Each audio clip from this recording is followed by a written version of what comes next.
All right, so you probably caught my video before where we were working with a little smoke tester to find a P0171 code on this piece of crap Kia 2017 Kia Sorento. It's got the 2.4 liter GDI motor in it, so very similar to a lot of Hyundais, Kias. They all got this same 2.4 liter motor, right? I was pretty confident at the end of that video that we found the problem. I found an exhaust leak that was, will let unmetered air into the exhaust flow and, ultimately end up maybe showing a lean condition. But in this case, the new gasket did not work. I don't have any vacuum leaks. What I do have is new fuel injectors that I bought from Amazon, and they are not the right part number. That part number actually lines up with a 2 liter Kia Soul, so it's very possible that that's the problem. So I've ordered the correct part number, and I'm going to show you guys how to do fuel injectors on this motor. It's very simple. There's not a whole lot of steps, but we'll go through it and I'll show you how to do it so you do it the right way the first time and don't end up with any crazy leaks or anything like that. So here we go. So the first step you're going to have to do is remove this, the air box, the battery. The battery needs disconnected anyway because we're doing work. You should always disconnect your battery first, negative, then positive, and remove it. But that's what's going to give us access to be able to remove the throttle body. Then our next steps are going to be to remove the intake manifold. You'll need to disconnect all your wiring harnesses. There's 1, 2, 3, 4.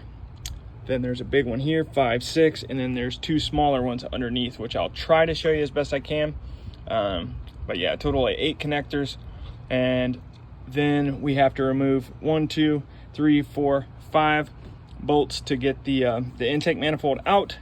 We're going to leave the throttle body hanging inside the car when we do this.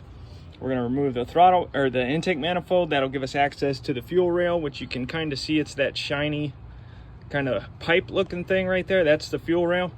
That'll give us access to that. There's 2 bolts that hold it into place. We'll pull that out, and that'll give us access to the fuel injectors so we can put the right ones in.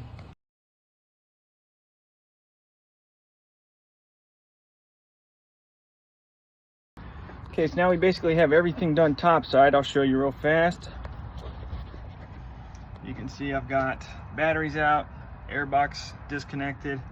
I've got all of my wiring is loose, disconnected where it needs to be.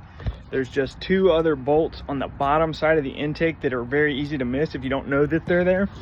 So I'm gonna just kind of climb down under here and show them to you real fast, and then I'll, take them off. So dead center of the car. Look for some notable stuff. So there's your oil filter.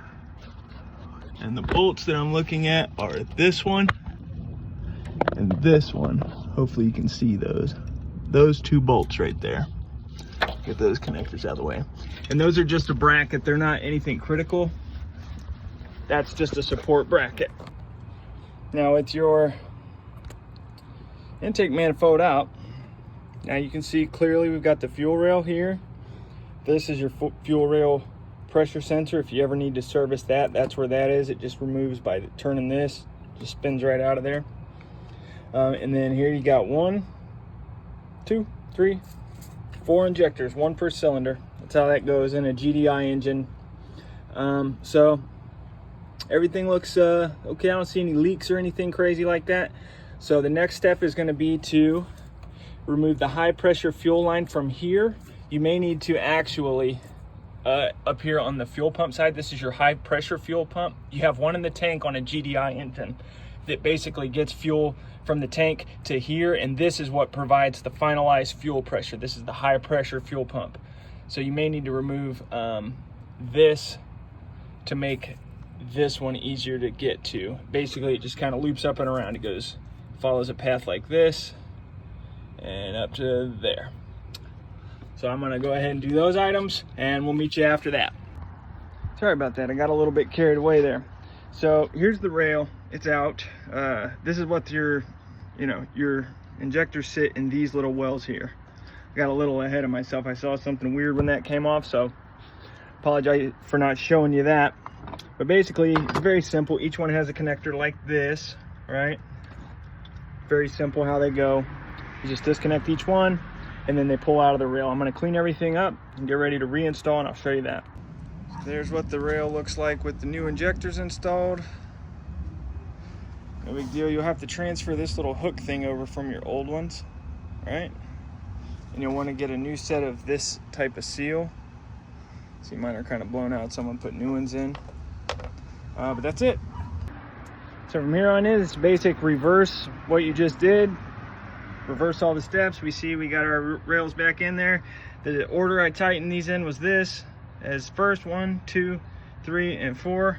I could not find a spec on which way to go, so I figured that was better than just running straight down the line as far as torquing things down. I'm gonna kind of clean up the mating surfaces in the intake manifold. You just reverse the steps that we showed you before, reinstall the manifold, reconnect your harnesses and hoses, throw the battery back in, and we'll see what happens.